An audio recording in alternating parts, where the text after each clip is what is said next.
Assalamualaikum warahmatullahi wabarakatuh. Bismillahirrahmanirrahim.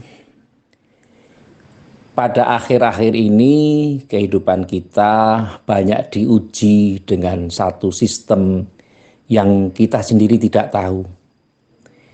Ada yang maunya menolong tetapi akhirnya justru merugikan. Ada yang maksudnya baik tetapi kadang tidak bisa diterima dengan baik. Istilah Jawa nulung mentung. Maunya menolong malah memukul. Maunya meminjami uang ternyata bunganya besar.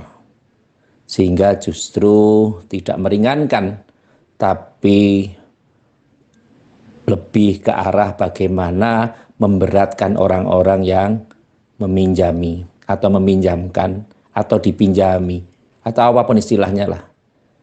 Sehingga hal ini perlu menjadi perhatian kita sama-sama. Bermotivasi untuk menjadikan kehidupan yang bermakna dalam kehidupan pribadi dan keluarga harus diimbangi dengan sistem dan aturan yang jelas.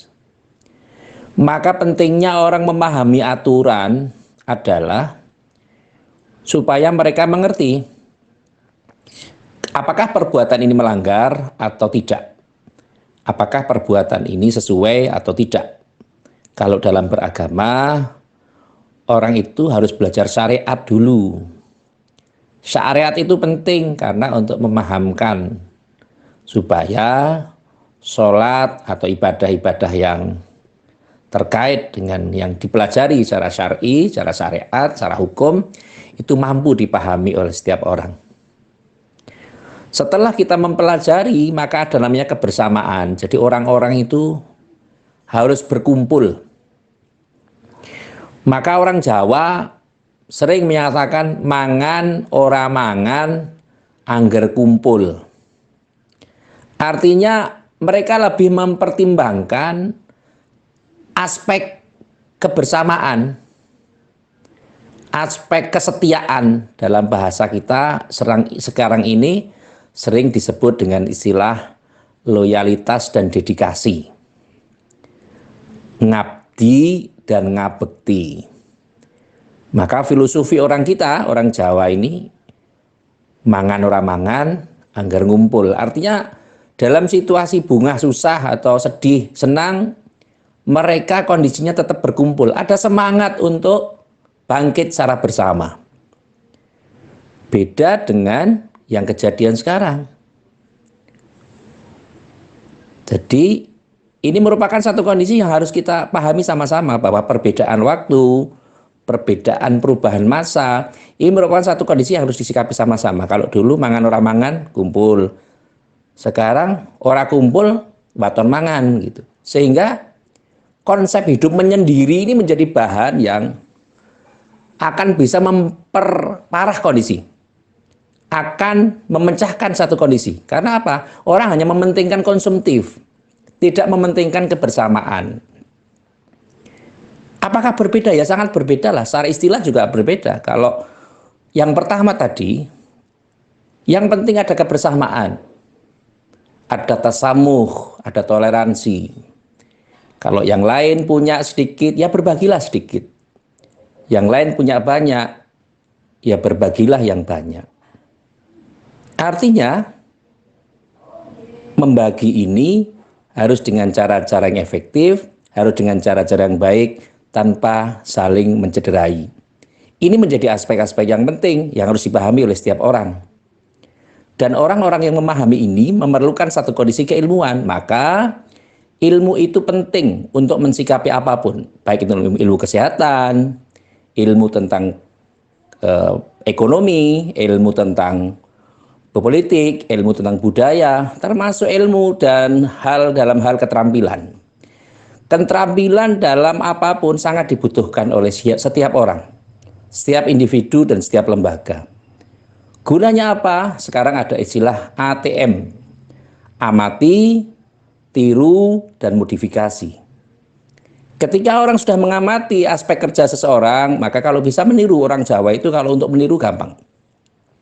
Oh, orang bisa berkarya demikian, orang Jawa juga menginginkan karya yang demikian. Orang bisa meniru aspek yang seperti apa?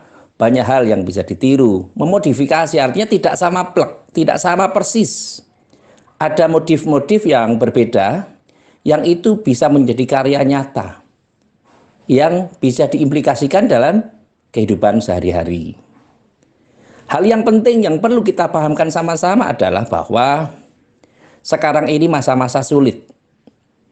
Ketika sumber daya alam sudah dimanfaatkan secara tidak bersama-sama, tidak merata, maka ada namanya hukum rimba. Barang siapa yang berkuasa, dia akan memberikan sesuatu kekuasaannya untuk golongannya. Maka inilah yang harus disikapi sama-sama. Pentingnya kita menggalang kebersamaan. Pentingnya kita menempatkan kondisi di tengah-tengah. Sebagai orang yang wasatiyah. Sebagai orang yang tengah artinya tidak memihak. Lebih ke arah bagaimana mewujudkan hidup ini lebih mengedepankan kemanfaatan dan kemaslahatan. Pola ini sangat penting karena akhir-akhir ini ketika orang sibuk hilirisasi industri, sibuk memperbaiki struktur, infrastruktur apapun kondisinya, tapi juga ada yang rajin mengumpulkan harta sehingga mereka terjerat dengan istilah korupsi, kolusi, dan nepotisme. Apakah itu bisa dicegah? Sebenarnya bisa ketika orang memahami bahwa kehidupan ini hanya sementara. Investasi ke depan harus dikemukakan untuk kepentingan yang lebih besar, yakni kepentingan-kepentingan yang mengacu pada proses kekeluargaan dan kekerabatan itu sementara harus disingkirkan. Tapi yang penting adalah kebersamaan. Bhinneka Tunggal Ika merupakan satu kondisi yang orang Jawa juga menggunakannya dalam kehidupan bermasyarakat. Mengapa demikian? Orang Jawa itu kalau disuruh untuk sedekah akan susah. Tetapi ketika menggunakan istilah selamatan, itu mereka akan senang. Karena apa? Kondisinya berbeda istilah, tetapi maksudnya sama. Karena sedekah lidaf'il bala. Ketika orang bersedekah itu atau bersedekah itu akan menghindarkan dari musibah. Sama juga dengan selamatan. Selamatan itu dibikin, dikondisikan supaya hidupnya selamat. Artinya mentasarofkan sebagian harta untuk kepentingan-kepentingan yang besar demi masyarakat sekitarnya. Maka dalam memimpin orang Jawa juga punya istilah adigang, adigung, adiguno. Orang tidak boleh menggunakan kekuasaannya. Orang tidak boleh menggunakan ilmunya. Orang tidak boleh menggunakan kondisi-kondisi yang lain untuk melestarikan kekuasaannya atau melestarikan dia dalam menjalankan aktivitasnya, seakan tidak tergantikan oleh golongan-golongan yang lain.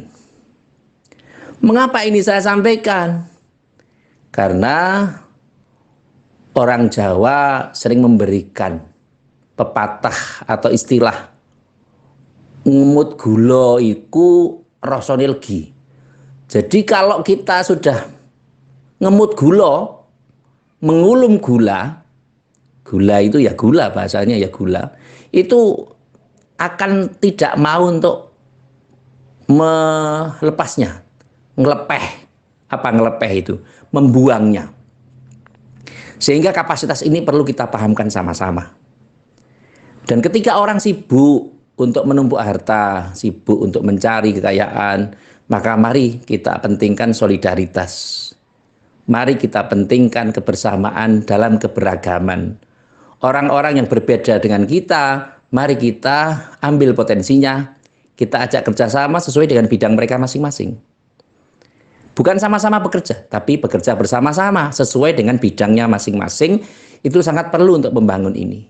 Bagi mereka yang berkelebihan, maka silahkan untuk membantu yang berkekurangan. Gotong royong untuk saat ini sudah sangat menipis. Apalagi di dunia perkotaan dan sekarang sudah merambah di dunia pedesaan. Mereka tidak tahu arti bagimu negeri, jiwa raga kami. Seakan itu hanya menjadi sebuah lagu tapi tidak dicamkan dalam kehidupan. Ini akan sangat berbahaya. Dan yang paling penting, mari kita menempatkan satu kondisi bahwa kita mempunyai sesuatu yang harus dijaga, kita mempunyai sesuatu yang harus dilindungi, tapi kebersamaan dan kemaslahatan harus senantiasa dilakukan. Sekarang ini saking bingungnya orang, sehingga banyak pencurian di desa-desa, di instansi, di kantor, mungkin dengan menipu orang yang lansia, atau orang-orang yang dianggap tidak menguasai kondisi sehingga mereka diambil hartanya, dan ini sangat membahayakan. Oleh karena itu, himbauan juga kepada setiap pribadi yang mengetahui adanya potensi kejahatan yang akan muncul, sehingga harus segera diperingatkan, setidaknya dihentikan, atau dengan cara-cara sesuai dengan kemampuan masing-masing. Yang terakhir, marilah kita berdoa kepada Allah Subhanahu wa Ta'ala. Semoga di saat-saat yang sulit seperti ini, di saat-saat orang yang ingin bekerja saja agak susah, di saat orang berhutang tapi belum bisa membayarnya, mungkin ada pinjaman online yang terlalu banyak sehingga tidak bisa diselesaikan. Ada utang piutang yang belum selesai. Semoga Allah Subhanahu wa Ta'ala meringankan dan memberikan rezeki yang tidak terduga sehingga mereka bisa menyelesaikannya. Kalau ada himpitan-himpitan yang lain, ada keluarga kita yang belum rukun, mudah-mudahan Allah Subhanahu wa Ta'ala memberikan kesempatan untuk saling bersilaturahim sehingga apapun yang dilakukan senantiasa bisa bermanfaat. Amin, Allahumma amin. Terima kasih kepada semua pihak yang telah membantu terselenggaranya acara ini. Semoga dengan acara ini, dengan adanya acara ini, kita bisa lebih memahami kehidupan kita masing-masing, tentu sesuai dengan harkat dan martabat kita, dan Allah Subhanahu wa Ta'ala memberikan yang terbaik atas kehidupan kita, dan jadikan kita sebagai orang-orang yang terbaik di antara yang baik, menjadi orang yang bejo, yang beruntung dari kehidupan kita pada saat kemarin, sekarang, dan di masa yang akan datang. Sekali lagi, mohon maaf atas segala kekurangan. Saya akhiri, wallahul muwafiq ila aqwamit thoriq. Wassalamualaikum warahmatullahi wabarakatuh.